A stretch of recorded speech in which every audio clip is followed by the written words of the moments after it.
Santapan Harian Sabtu, 2 Oktober 2021.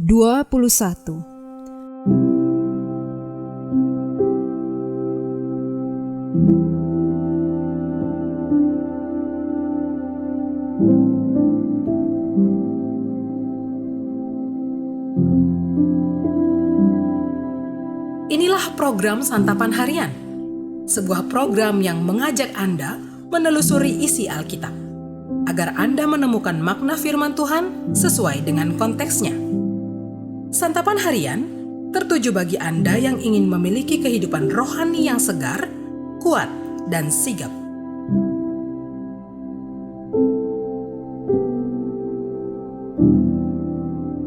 Hari ini kita akan membaca Amos pasalnya yang kelima, ayatnya yang ke-18 hingga ayatnya yang ke-27. Namun sebelumnya, mari kita berdoa. Firman-Mu teguh dan memberikan hikmat kepada kami. Dan saat ini kami datang kepadamu dengan hati yang penuh sukacita dan kerendahan. Untuk kami Engkau mampukan menerima dan melakukan firman-Mu ya Allah. Di dalam kasih-Mu, Yesus Kristus, kami berdoa. Amin. Amos 5 ayat 18-27. Celakalah mereka yang menginginkan hari Tuhan. Apakah gunanya hari Tuhan itu bagimu? Hari itu kegelapan, bukan terang. Seperti seseorang yang lari terhadap singa, seekor beruang mendatangi dia, dan ketika ia sampai ke rumah, bertopang dengan tangannya ke dinding. Seekor ular memagut dia. Bukankah hari Tuhan itu kegelapan dan bukan terang, kelam kabut dan tidak bercahaya?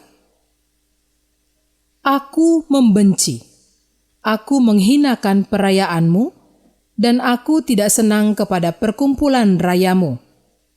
Sungguh, apabila kamu mempersembahkan kepadaku korban-korban bakaran dan korban-korban sajianmu, aku tidak suka, dan korban keselamatanmu berupa ternak yang tambun, aku tidak mau pandang. Jauhkanlah daripadaku keramaian nyanyian-nyanyianmu. Lagu gambusmu tidak mau aku dengar. Tetapi biarlah keadilan bergulung-gulung seperti air, dan kebenaran seperti sungai yang selalu mengalir. Apakah kamu mempersembahkan kepadaku korban sembelihan dan korban sajian selama 40 tahun di padang gurun itu, hai kaum Israel? Kamu akan menyangkut sakut rajamu dan kewan, dewa bintangmu, patung-patungmu yang telah kamu buat bagimu itu. Dan aku akan membawa kamu ke dalam pembuangan jauh ke seberang Damsyik. Firman Tuhan yang namanya Allah semesta alam.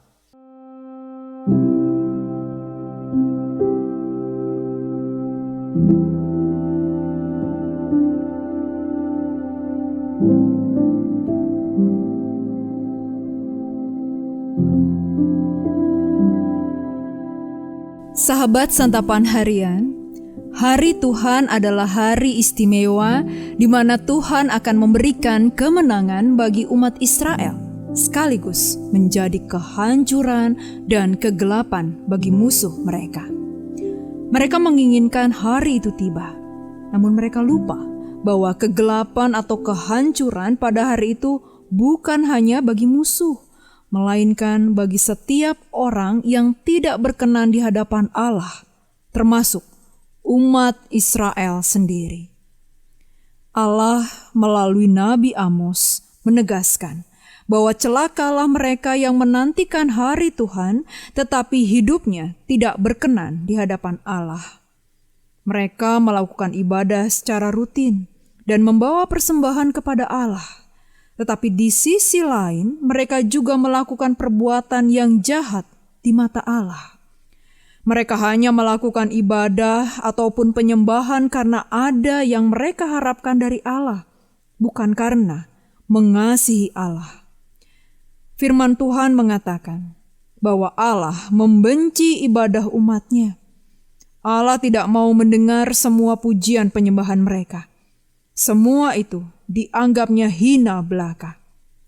Justru oleh karena semua yang mereka lakukan itu, Allah akan mendatangkan hukuman bagi mereka.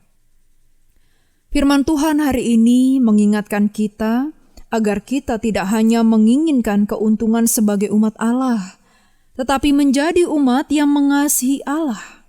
Semua yang kita lakukan, termasuk ibadah, pujian, dan persembahan, haruslah lahir dari hati yang mengasihi Allah.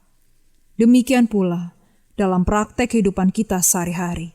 Semua yang kita lakukan haruslah kita lakukan karena kita menaati dan mengasihi Allah.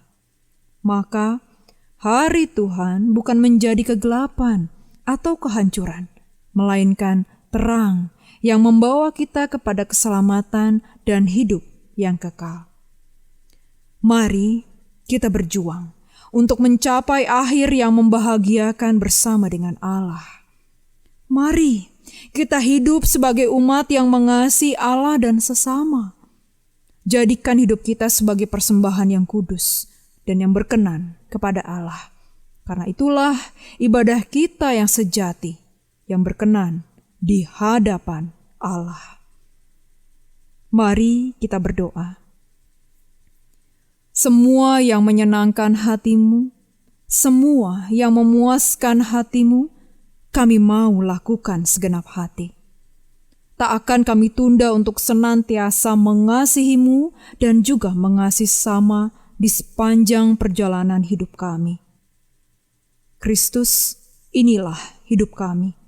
Hidup yang kami persembahkan untuk mengasihi dan melayanimu serta sesama. Di dalam-Mu, ya Kristus Yesus, kami berdoa. Amin.